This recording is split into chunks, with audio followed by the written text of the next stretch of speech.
I know many of you want to create a freedom-based lifestyle, and you want to travel, or at the least you want to live freely wherever you want to live, whether that's in a homestead situation or traveling around the world. Hey, it's Daniel, and you are about to watch a clip from our free podcast, The Coach's Journey, where we help you navigate the surprisingly difficult path of building a coaching business by people who are actually doing it. And we go live, raw, and unedited every week in our free Facebook community. Mine is more traveling around the world. I've traveled in Europe. I've traveled in Asia, North America quite a bit. I'm traveling right now. We're actually in the middle of nowhere. We're in Grand Canyon National Park. Beautiful place here. Very magical. My first time here. Grand views.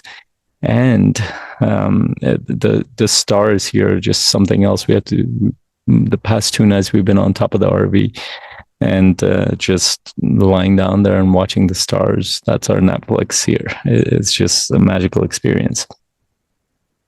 In any case, I know many of you want to create this, and I want to speak to the bigger picture and the shorter picture around this on this podcast. And share below, is this something that you're looking for? Is this the kind of lifestyle you want to create? That's using your coaching business? And that was my dream about a decade ago, is to create a lifestyle that's connected to the things that I want to do, being in nature, going around with my family. RV was one of the experiences. We weren't attached to just RV, but we did want to travel. We did want to see different cultures. We did want to take our kids through an experience that would be a little bit unique, different, not just for them, but for us, because we wanted to create a life that was a little bit different. We just didn't fit into the normal mold somehow. So, and if you do feel aligned with that, I want you to think about a couple of things. How are you thinking about this long term? And because when I started out a decade ago, and I'll share a little bit of a story around this, I thought within 6 months to 1 year, I'll have my business and I'll be able to travel and do all the stuff that I wanted to. And I got certified as a high performance coach. Long story short, it took about 3 years, 2.5 to 3 years to get my business to part-time level, and about 4.5 years to get it to a full-time level.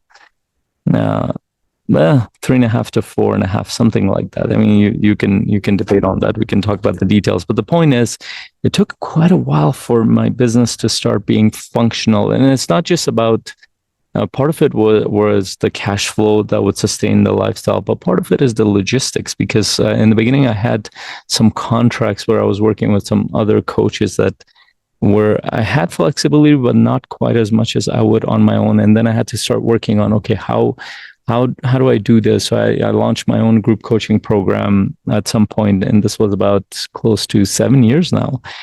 And it's still running, and that actually gave me some flexibility because I had too many clients at that point, which is a good problem to have. But the problem was that, one, I was working with too many people, and then I was taking on other contracts with a couple other coaches where I was constantly working. So the flexibility wasn't working as well.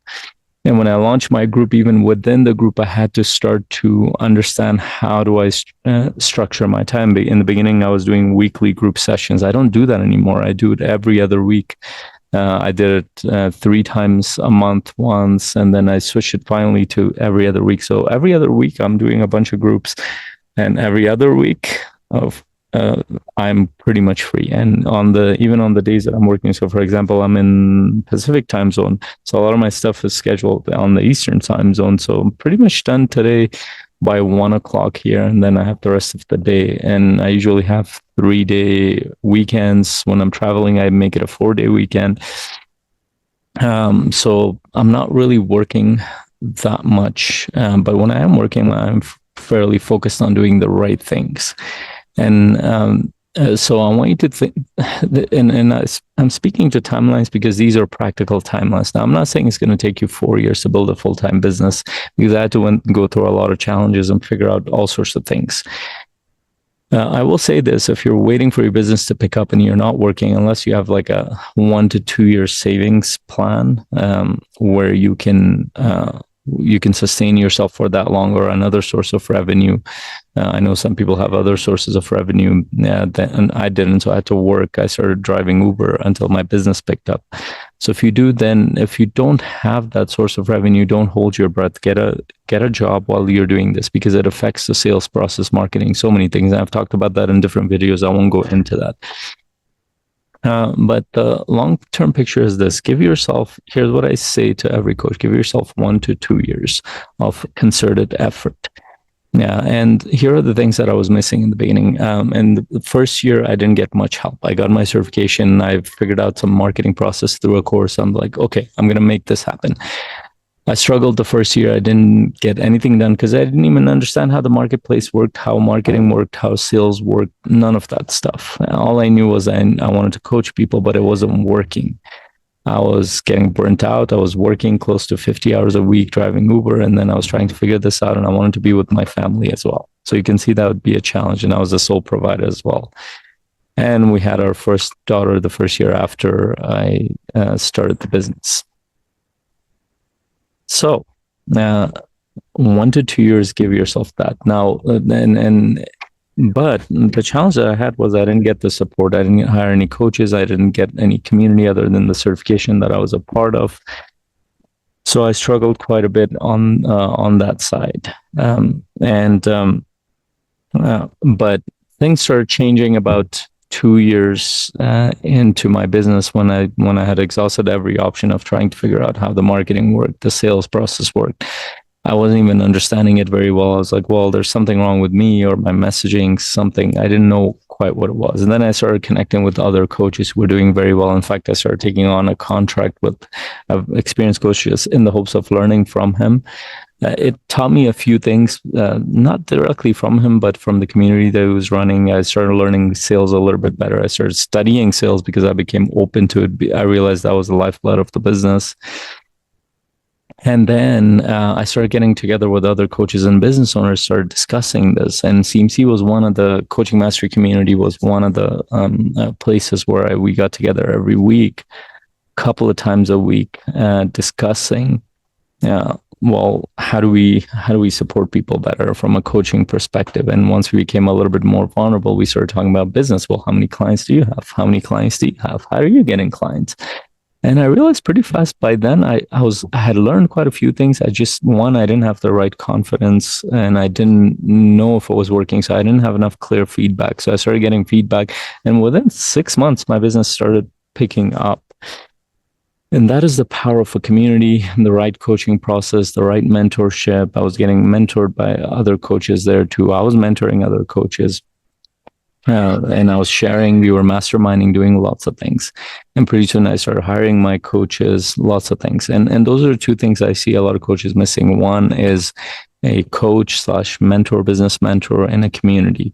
And the communities that they do join end up being marketing communities that is not focused on a coaching business like this, such as transformational, high performance, mindset type of coaching. They're focused on like all kinds of mentoring programs, which are very different. And I've worked with those kind of consultants and coaches. They don't have the same business model. It looks similar on the surface because they call themselves coaches, but it's not. Then marketers, when they're talking to coaches, they're talking to everybody. They're talking to consultants, mentors, coaches. Their problem solving does not work. They might understand some of the foundational pieces of the business in general, but for coaches, it doesn't work. And then the second type of people that coaches end up going for is these business mentors or business coaches that have never built a coaching business on the mindset transformational type of thing. They understand the business a little bit better. But the problem with that is that they kind of create a sales process that doesn't work. They end up telling them, oh, don't show too much. Don't give them the experience of coaching. They don't know how to give feedback on the coaching side. So they will get them all do 30 call, which is technically right, 30 calls with people, and coaches do it and nothing comes out of it. They can't sell a high ticket program, and then they get frustrated, and then the business coach end up blaming them. Well, you need to learn a little bit more about sales.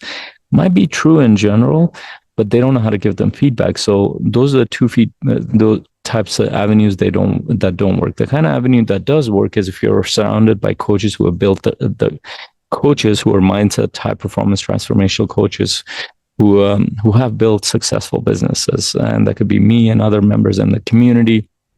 And the way that works is that you want to be in a community where there are coaches who are a little bit behind you, a little bit where you are, and a few who are ahead of you. So you see the path. You see what are the blind spots you have, because in the first 2 years, you won't even know what you're doing wrong because you don't have a frame of reference. And if you're getting some of the insights, please share that below in the comments, because it'll give me some idea of what's working, what's not for you in terms of what you're hearing. And also, and as I kind of continue that journey, for you to create a lifestyle like this, for you to be able to create a freedom-based lifestyle, you will need to get support. And most coaches that I know, they're struggling because they either get the wrong support, either through marketers or business coaches that don't know how to build this business, or they don't get the support at all, and then they get stuck. And I got a few messages last year from a few of my clients, not clients, friends who are coaches, and they're like, I'm throwing down the towel. The ones who are more responsible said, well, I'm not willing to do the work that it takes because it's hard. And the other ones would say, well, it doesn't work. I'm going to switch career paths. I respect the one that at least says that I'm not willing to do the work.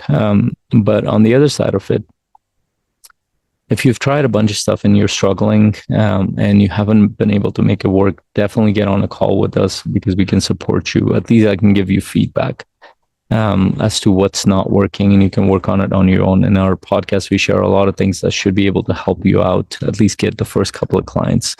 But going back to what I said before, give yourself at least a year or two. And the point of Coaching Mastery Community is that we want to shortcut that journey. It took me 4 years to build my full-time business, but we can cut that down to less than in 1 year, max 2 years, depending on your situation. We can actually help you at the least build a part-time business. And the key is, once you understand the business process, once you have a system in place, if you can get 5 clients on a consistent basis, 4 clients on a consistent basis, it's not a big stretch to say that you can get 12 clients with more time and effort and energy. Then there's delegation and other things that goes into it too, which we also work through on the business side. And so coming back to me, and the main reason I've been able to do this is because I've hired a small team after a while. After I built my business on my own, then I started hiring a small team that allowed me to not do a lot of the things that I used to do myself on the marketing end. And you'll see a workshop that I'm doing. A lot of that is promoted by my team. A lot of that work I don't do. And so there are people that are supporting me, and we had to structure our personal family life in a way where I could do this work and be there for you and my other clients. And there are challenges with traveling because there are internet issues, but all those are getting better. We're living in a world where technology is getting better and better. For example, just something as simple as a mic. A lot of the sounds that I hear outside, you probably don't even hear them in the podcast, because there's filtration on the Zoom side, on the mic side. Internet used to be very slow even 2 years ago, but even Starlink is making improvements. Before Starlink, it was even more challenging. Our phone data works a lot better than before. So there are a lot of possibilities nowadays, especially with AI. Now, when I add the element of AI, with AI, it's going to become easier and easier to generate marketing content, to reach out to people, to connect with people. But that doesn't mean that solves the problem for you. AI can help accelerate the process, but if you don't know what the problem is, AI will not be able to help you out. You have to still prompt it. You still have to experiment and iterate in business. Business doesn't work with theory. You have to experiment and iterate and get feedback consistently. Yes, some people are getting feedback from AI. I am too, but that's more on the theoretical side, and you don't know what kind of feedback that is. You want to get feedback from people who are actually building businesses like yours, and they have feedback directly from the market, not from some theory or a model created by AI. It can be helpful, and we use it in CMC, but it's not the thing that's going to replace a mentor, a community, or your coaches, at least not in the short term. It is getting better and better, but at least not in the short term, because either way, we need lots of support when it comes to building a business, a lot harder than most people think. So, what are some of the other challenges? Other challenges are, well, scheduling things, sessions. So you normally don't schedule anything on travel days. Most of the time, 99% of the time, I don't, because there's just too many variables. And the other thing I talked about is I have some systems and people in place that do a lot of the background work now after I've had enough resources to run the business. So for the most part, I'm doing my group and one-on-one sessions when I'm doing in heavy travel mode. Right now, we're going around a lot of places. But even when I'm traveling normally outside of this 2 months that I've been on, a month I've been on the road, we're going to be on the road another month. But a lot of our travel is pretty slow. So we stay in a place for a good 3 weeks, 2 weeks, 4 weeks sometimes. But just this time it was more like 4 days, 5 days a week. And that becomes a little bit challenging. But the thing that helps with that is, do you have the right systems in place, right people in place? If you have that, you should be able to do that. Now, again, it also depends on your personal situation. Do you have a whole family, or it's just you're single? It makes a big difference. With running a whole family, doing all this stuff, I do need support from people. Some coaches might be able to do it alone because they're single. A lot of their time is in their control. With family, you have to do a lot of other things. But I just wanted to share some thoughts, and I wanted to hear from you. What are some things that are some insights that are coming up for you? What are the things you need to focus on to build your coaching business? And what are the struggles you're going through? And is this the kind of ideal you're working towards? Share your thoughts below, whatever those thoughts are, and let me know what are the things that you want to hear from my travels, from how I've structured my business, my sales process, whatever you want to hear. I'd love to do a video around that. I just wanted to share my thoughts around this. I know I was riffing a little bit, but my purpose was to give you a path of what it takes to build a business like that, rather than, oh, look what I've created, because that's more helpful for you. Let me know what was your biggest insight. And if you're listening to this on our podcast, which might be a few weeks later, do share this with other coaches who might be thinking about this. At the least, it'll inspire them that this is possible. But it might give them some ideas and ways of thinking about this that'll help them actually go towards building the business the right way. I wish I had heard somebody talk about these things when I was starting to build my business.